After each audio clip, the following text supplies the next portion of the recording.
D'abord, je lis beaucoup d'essais. J'aime bien les essais. Euh, et bon, je vous avais parlé de Bachelard. Et il est vrai qu'encore aujourd'hui, il m'arrive de relire Bachelard.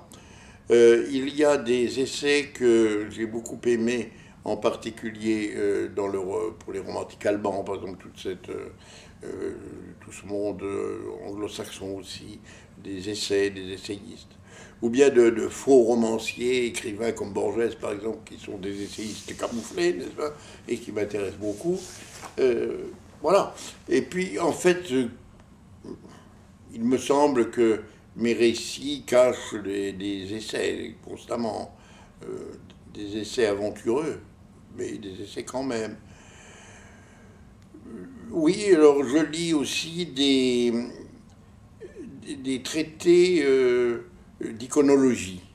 J'ai été professeur d'iconologie pendant un certain temps, aussi bien du premier christianisme, donc les grottes funéraires de Rome, les catacombes, aussi bien que Florence au XVIe, XVIIe siècle, toute la période de Marcille-Ficin et des Médicis, tout ça m'a beaucoup passionné, Venise aussi.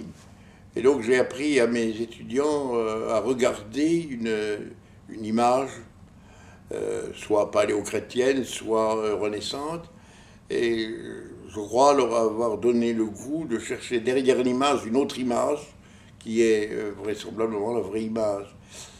Et c'est un peu la même chose dans mes dessins. Il y a l'image, il y a sûrement autre chose derrière l'image.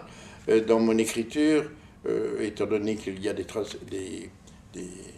soutènements différents avec des stratifications, des mises en abîme, je crois qu'il y a derrière aussi d'autres images. Il y a le récit et d'autres récits dans le récit.